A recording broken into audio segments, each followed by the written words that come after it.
There comes a moment in life, and it doesn't always arrive with warning. It creeps in after sleepless nights, broken plans, and repeated attempts to fix what just won't bend. You've been doing more, haven't you? Hustling, grinding, meditating, journaling, manifesting, praying, planning, and yet nothing moves. You look at the sky and whisper, "Why isn't it working?" But here's the harsh, liberating truth. You've been trying to force alignment with a clenched fist. And the universe doesn't answer fists, it answers surrender. Carl Jung once said, "What you resist not only persists, but grows in size." So while you've been trying to affirm your future, deep inside, your energy has been saying, "I don't have it. I'm not enough. I'm scared." And guess what? The world listens to your energy, not your words. That's why your efforts don't manifest results. Not because you're lazy, not because you're broken, but because you're stuck in survival mode, trying to control what was never yours to command. You don't attract what you want, you attract what you are. And when your entire identity is built on chasing, fixing, solving, your life becomes a reflection of the very emptiness you're trying to escape. So what if I told you this? The most powerful move you can make right now is to stop. Stop grasping. Stop pushing. Stop proving.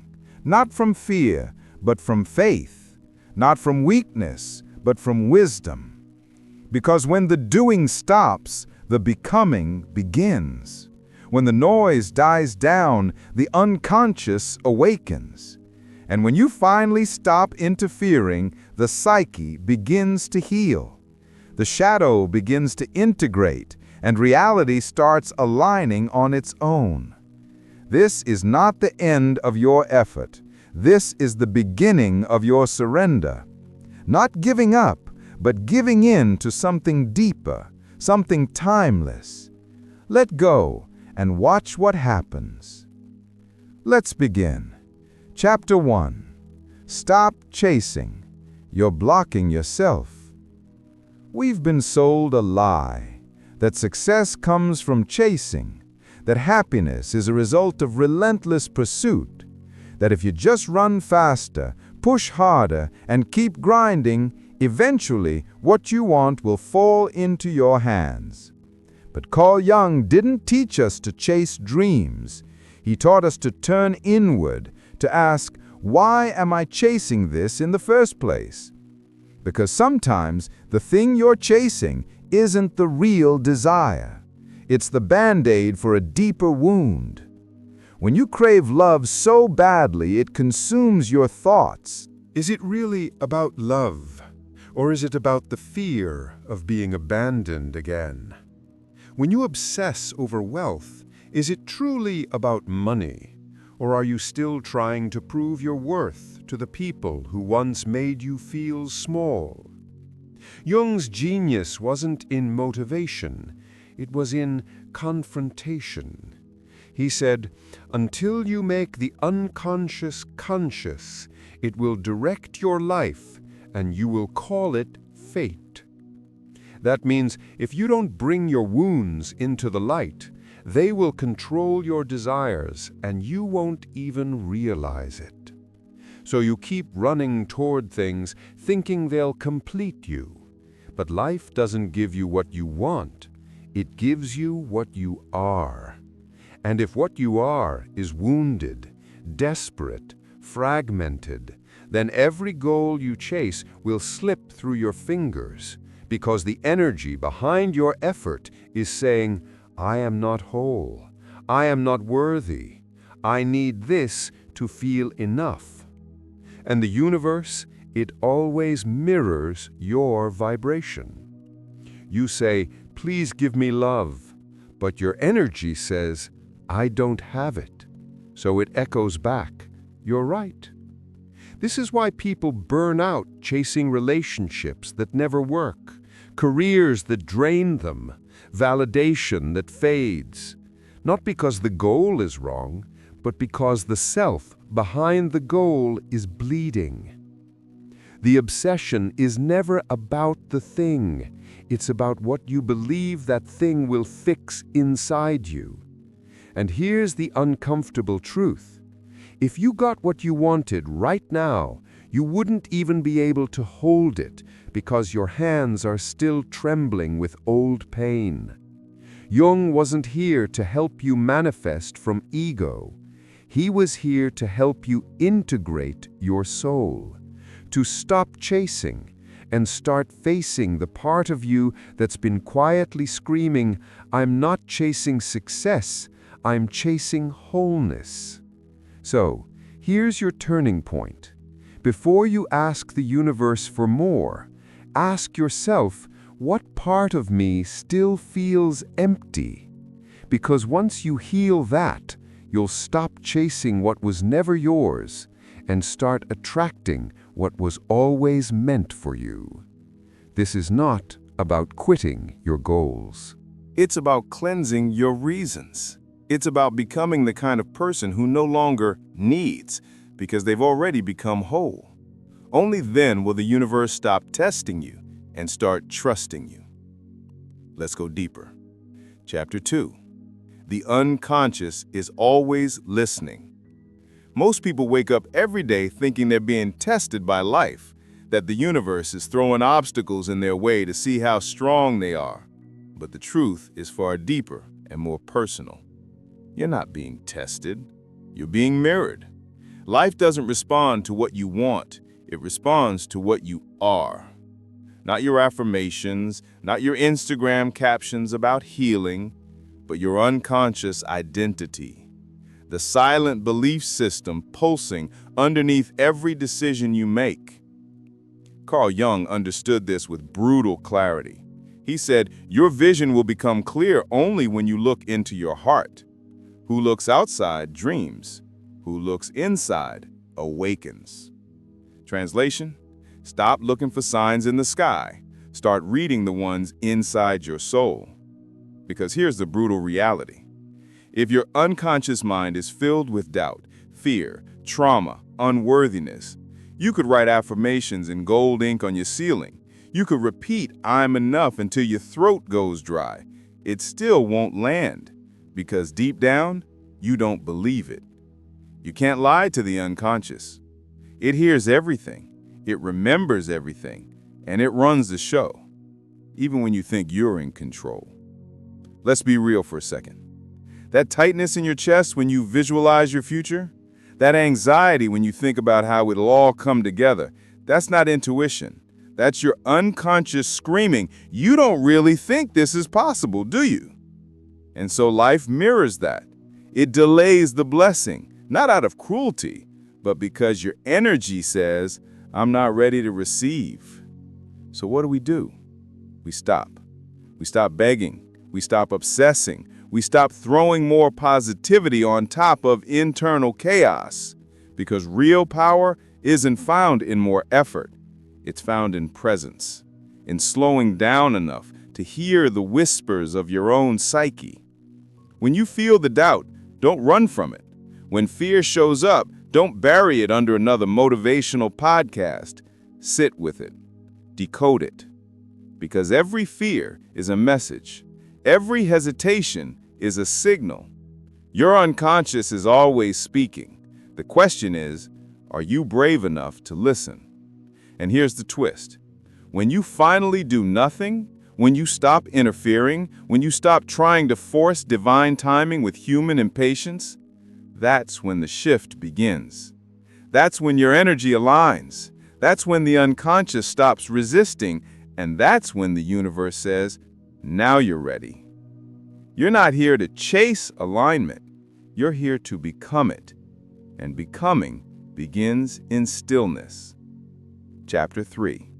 Detachment isn't giving up. It's awakening. Let go, not as an act of defeat, not because you've given up on the outcome, but because you finally awakened to the truth. I was never meant to control the world. I was meant to understand myself within it. Detachment isn't about apathy. It's not about pretending nothing matters. It's about reclaiming your energy from places it never belonged in the first place. It's the quiet confidence that says, I've done what I could, now I surrender what I can't. Carl Jung understood that true transformation doesn't happen in obsession, it happens in surrender, not passive resignation, but deep inner alignment. You can't fake detachment. You can't scroll Instagram saying, I don't care anymore, while secretly checking your phone every 5 minutes for their name, for a sign, for a shift.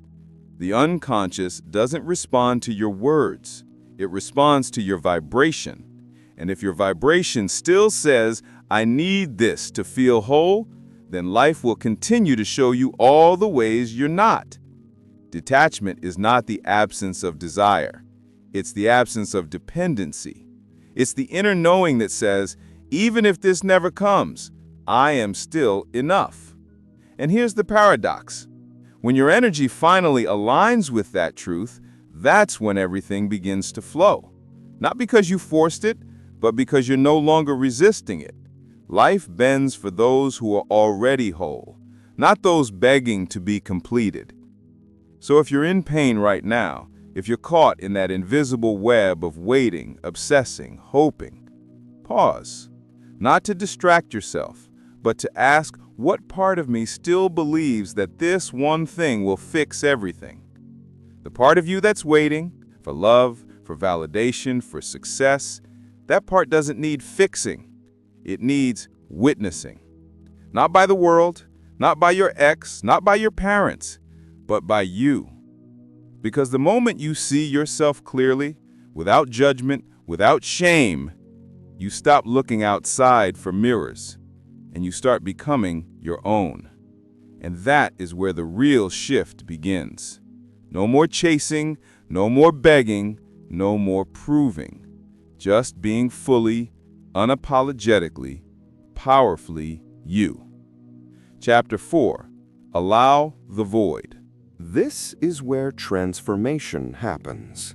After you finally let go, after the fight, the obsession, the gripping, the begging, something unexpected happens. Nothing. No sign, no reward, no sudden miracle, just silence. You wake up and the world looks the same. Your phone doesn't buzz. Your heart still aches. The opportunity hasn't come. The message hasn't arrived. And the voice inside you whispers, was any of that even worth it? This is the moment that breaks most people, because we've been conditioned to believe if I let go, something good will instantly replace it. But the universe doesn't move on your timeline. It moves in energetic alignment. And before it gives you what you asked for, it checks to see who you've become without it. So here you are, in the void, a space that feels like nothing, but holds everything. This is the in-between, the space where your old self has died, but your new self hasn't been born yet. And that space is terrifying, because there's no map, no proof, no external feedback to say you're on the right path. Just you and your thoughts, and the deafening quiet that demands you to trust something you can't yet see. Carl Jung called this space the creative void. He said, in all chaos there is a cosmos. In all disorder, a secret order.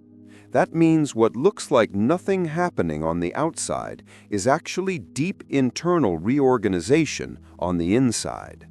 Your soul is not on pause, it's under construction. Your unconscious is rewiring. Old wounds are detaching. New beliefs are anchoring. Your nervous system is adapting to receive the thing you used to beg for. But here's the trap. Because you can't see it happening, your ego tells you that this isn't working. And if you believe that lie, you'll self-sabotage. You'll start chasing again. And you'll block everything that was quietly forming behind the scenes. The void is not a punishment, it's a purification. It strips away everything you were depending on, the external validation, the illusion of control, the addiction to outcomes, until the only thing left is your truth. And when you reach that place where you stop chasing and start becoming, the universe listens. Because energy never lies. You can post vision boards, recite affirmations, and chant mantras all day long. But if your energy still says, "I'm scared it won't happen," then life mirrors that. The void is the moment where you're asked to embody the outcome before it arrives. Can you feel wealthy before the money hits your bank account? Can you feel loved before the relationship manifests?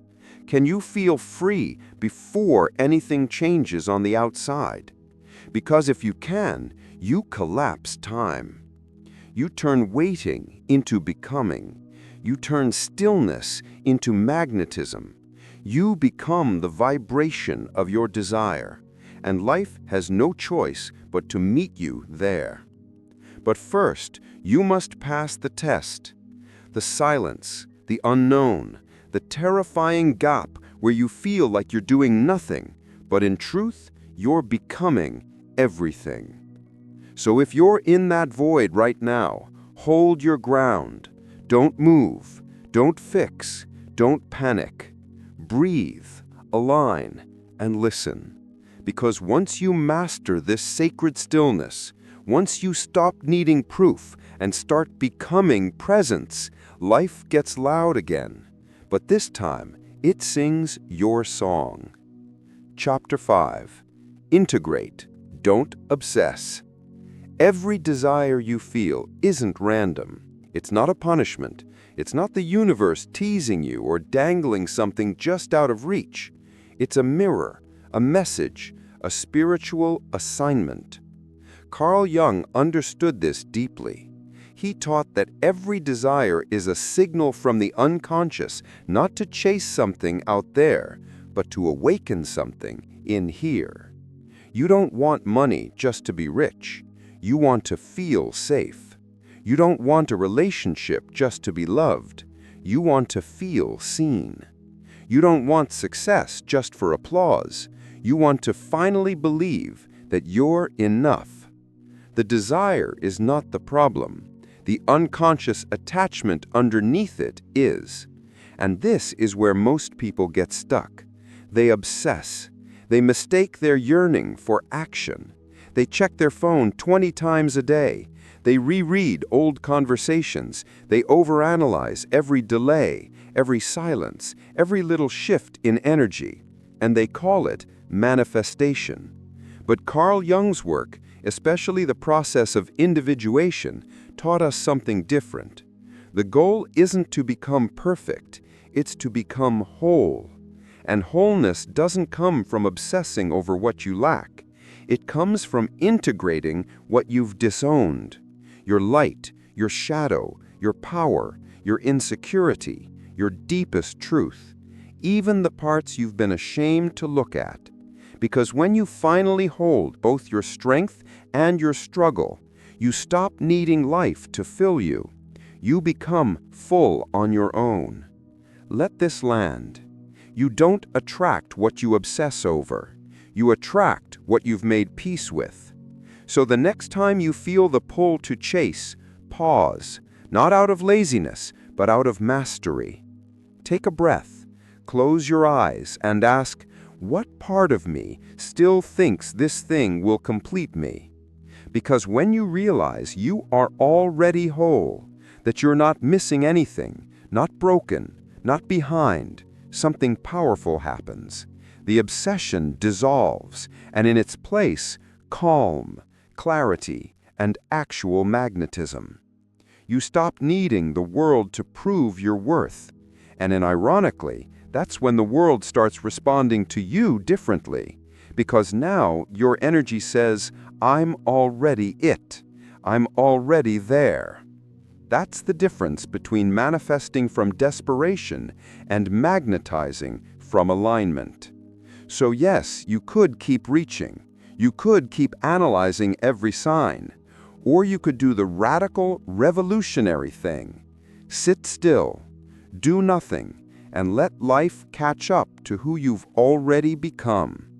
Because once the internal work is done, you don't need to chase. You don't even need to ask. You simply allow. You simply receive. You simply are. Chapter 6. The ego wants control. The soul wants peace. Let's be honest. And that part of you that keeps checking your phone, refreshing your inbox, rereading conversations, watching the clock, asking, why hasn't it happened yet? That's not your higher self. That's your ego. The screaming in fear. The ego hates the unknown. It craves certainty. It needs the illusion of control to feel safe. And if it doesn't get it, it spirals. It catastrophizes. It floods your nervous system with panic and labels it intuition. But that's not intuition. That's insecurity. That's unhealed fear dressed in urgency. Carl Jung saw this internal war clearly. He didn't just study it, he lived it. And he taught us that the human experience is a constant tension between the ego and the soul. The ego demands proof. The soul whispers truth. The ego says, I need to control this so I don't get hurt again. The soul says, I've already survived worse. Let's flow. Here's what most people never learn. The ego seeks outcomes. The soul seeks alignment. The ego needs to know how it's going to happen. The soul only needs to feel that it will, because the soul operates outside of time. It isn't chasing, it's remembering. Carl Jung once wrote, "The privilege of a lifetime is to become who you truly are." And here's the plot twist. Who you truly are is not the version of you that's panicking. It's the version beneath all that, the one that already feels complete. That version of you isn't scared of silence. It isn't measuring its worth in text replies, followers, bank balances, or timelines. It breathes deeper, speaks slower, moves with grace, not urgency, because it knows everything meant for me will arrive, and it will arrive on time, divine time, not mine. But to access that version, the real you, you must learn to pause when panic rises, to interrupt the pattern, to ask a question so simple yet so powerful. Is this coming from my ego or from my essence? If it's pressure, anxiety, desperation, that's ego. If it's peace, ease, surrender, and that's soul. This doesn't mean stop dreaming. It means stop clinging. Stop suffocating your manifestations with fear. Because desperation is noisy, but alignment is silent. It doesn't beg, it doesn't chase, it simply becomes. So if you're in a Not evil, not darkness in the Hollywood sense, but the repressed self. The parts of you buried to survive, the fear you silenced, the rage you swallowed, the guilt you pretended didn't exist, the unworthiness you dressed up as ambition. Most people think manifestation is about scripting, visualizing, and raising your vibration. But real manifestation, lasting, grounded, soul-wind creation doesn't come from fantasy. It comes from integration. Let's get real. Every time you obsess over love, it's usually not about love. It's about a wound screaming, if someone loves me, maybe I'll finally feel enough. Every time you hustle harder for money, it's not just about ambition. It's about a core belief saying, I'm not safe unless I have more. And here's the trap. If your manifestations are rooted in shadow, in lack, fear, trauma, and unworthiness, then what you create will reflect that. You'll manifest a partner who triggers your abandonment wound. You'll manifest money that vanishes as fast as it comes.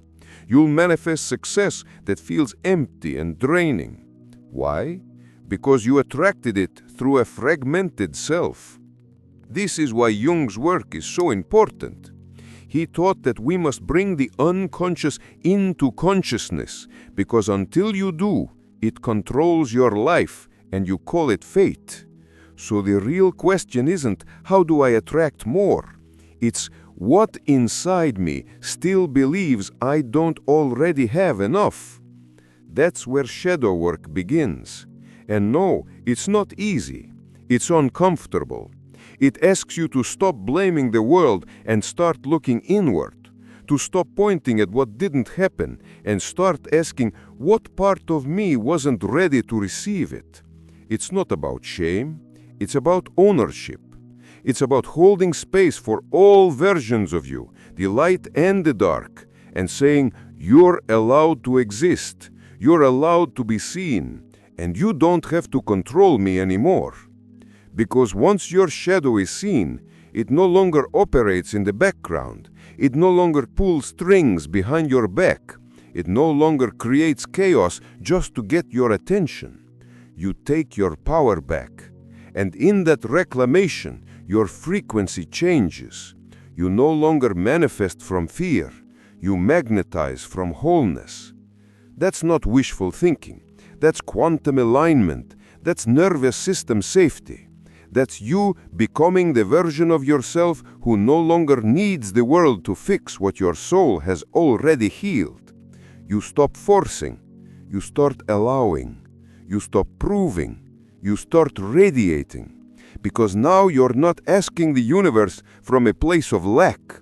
You're becoming a version of you who already feels like it's done. And that inner reality is what bends the outer world. Not scripting, not vision boards, not chasing signs, but deep, grounded, fierce integration. This is the work. Not the glittery, Instagrammable version of spirituality, but the real work. The work that makes you look in the mirror and say, I've been trying to manifest my future without making peace with my past. Not anymore. Now you stop running. Now you go inward. Now you face what's been silently directing your entire life. And when you do, the illusion breaks, the power returns, and your life begins to mirror your wholeness, not your wounds. That is manifestation. That is individuation. That is freedom. Chapter 8. Don't become the blocker of your own destiny. This might be the hardest pill to swallow, but the only thing standing between you and the life you want is you. Not your past, not your trauma, not the universe, you. Carl Jung, the father of analytical psychology, the man who saw deeper into the human soul than almost anyone, said something chillingly true.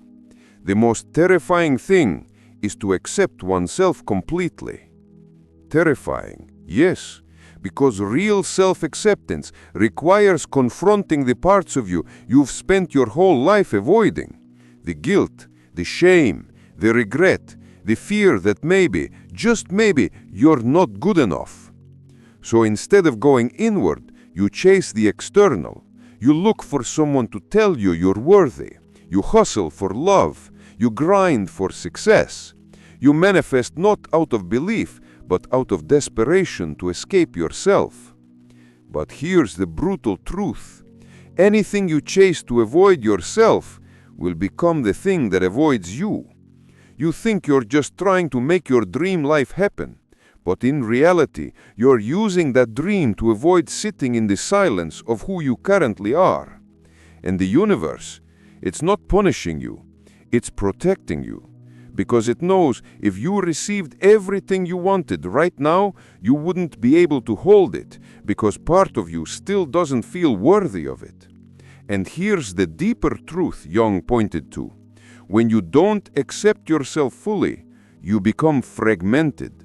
Your conscious self says, I want more, but your unconscious self says, I'm not ready.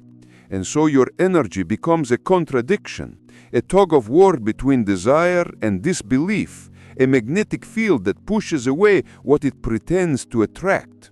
You become the blocker of your own destiny, not because you're weak, but because you're still operating from an outdated version of yourself, a version built in survival, a version shaped by wounds, a version that was taught to earn love, not receive it. And the tragedy, most people will live their whole life chasing outcomes when what they really need is to change their identity. You don't need to do more. You need to become the version of yourself that doesn't need to chase. The version that already feels what you're trying to manifest. The version that already believes, I am worthy, I am ready, I am enough. Because here's the universal law no one talks about.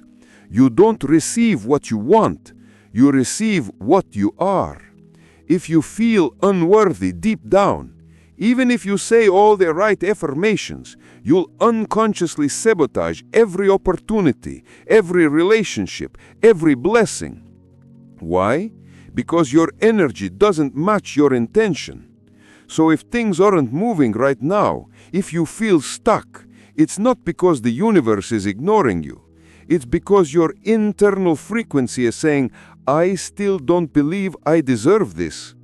And the universe, it's simply reflecting that truth back to you, again and again, not to punish you, but to wake you up. So stop blaming the world, stop calling it bad luck, stop asking why nothing ever works out, and start asking what part of me still believes I have to suffer before I receive. Because the moment you stop chasing outcomes and start evolving your self-concept, that's when everything starts to shift. Not instantly, not magically, but organically, from the inside out, the way real transformation always does. So hear this. You are not stuck. You are not cursed. You are simply being asked to rise, to grow into the version of yourself that can hold what you've been asking for. Not just for a moment, but for a lifetime. And when that inner shift happens, you won't need to force manifestation. You'll become it. That's not magic. That's alignment. That's individuation. That's the power of finally and fully accepting yourself. Final chapter. You're not manifesting. You're remembering. Let's end this journey with the deepest truth Carl Jung ever whispered between his teachings. A truth so powerful, it doesn't just change your mindset, it restores your identity. You're not manifesting, you're remembering. All this time you thought you were building a new life. You thought you were attracting something outside of you, a dream partner, success, peace, abundance. You were doing the work, the affirmations, the visualizations, the shadow work, the healing, trying so hard to bring something into existence. But what if the real work wasn't about bringing it in, but uncovering what's always been there? Carl Jung's genius wasn't in helping people achieve more. It was in showing people that they were never missing anything to begin with. That all the pieces they were chasing were actually fragments of themselves they'd abandoned along the way. Let this land deeply. The version of you that has the love you crave already exists. It's not a future version. It's your original blueprint. But somewhere along the road, the noise got loud. The world convinced you that you had to chase to matter. You had to earn your worth. You had to perform for love. You had to sacrifice your truth to be accepted. So you forgot your wholeness, forgot your divinity, forgot your natural alignment. You didn't lose your power, you just lost your connection to it. And now, as you walk the path of healing, growth, and self-discovery, you're not building something new. You're not starting from scratch. You're simply removing. Who you really are is not the overthinking, anxious, insecure self you've been identifying with. That's the persona, a mask, a survival mechanism built over years of emotional neglect and spiritual forgetfulness. Who you really are is the witness, the soul underneath, the one who remembers stillness, the one who doesn't chase because they already embody, the one who doesn't grasp because they already are. And this is the final, sacred truth. When you do nothing, when you stop grasping, hustling, scripting, manifesting from fear, You return to your original frequency, the one you were born with, the one that never needed to be proven, only remembered. That's why things start aligning when you finally let go. Not because surrender is a cheat code, but because surrender is your natural state, the state of trust, the state of being, the state where soul overrides ego, where energy overrides effort, where alignment replaces anxiety. So if you're still stuck in the loop, trying to think your way into a future, trying to force the divine to move on your deadline, pause. Not because the universe is against you, but because it's trying to remind you of something you forgot. You were never here to beg for the life you want. You are here to remember that it's already yours once you become the version of you who can receive it. You are not late. You are not broken. You are not behind. You are not manifesting. You are remembering. And now you've remembered enough. Now it's time to return to the stillness, to the trust, to the soul that already knows everything meant for me will arrive, not when I chase it, but when I become it. And in that becoming, you don't force, you don't beg, you simply allow, you simply receive, you simply are. Welcome home. If even one line in this video cracks something open inside you, don't scroll past it. Don't let this moment dissolve into your feed like every other piece of content you half watch and forget. Because this wasn't just a video. This was a mirror, a moment, a message you were meant to find, not by accident, but by alignment. Carl Jung once said, "We meet ourselves time and again in 1,000 disguises on the path of life." Maybe this video was one of those disguises, a reflection, a nudge, a spiritual checkpoint reminding you you're not here to chase the world. You're here to return to yourself. So if you felt that shift even for a second, comment below. I let go. I align. I receive. Not for attention, not for likes, but to declare to your unconscious, this time I choose alignment over obsession. I choose self over survival. I choose becoming, not begging. Hit like, not to feed the algorithm, but to anchor this energy into your nervous system, to tell your psyche, this moment mattered, I am different now. Subscribe if you're done with surface-level hacks and temporary motivation and ready to dive into Jungian truths that reconstruct you from the inside out. This isn't a channel. This is a journey, a path for souls ready to remember. And above all, share this video with someone you love, someone who's lost in the loop, someone chasing everything except themselves. Because Carl Jung also said, your vision will become clear only when you look into your heart. Who looks outside dreams, who looks inside awakens. This is your moment to awaken, to turn your attention inward, to stop seeking and start seeing. Because in a world obsessed with more, stillness is rebellion, presence is power, and sometimes doing nothing is the most courageous act of becoming. So breathe, feel, remember. You're not manifesting, you're remembering, and your return starts now.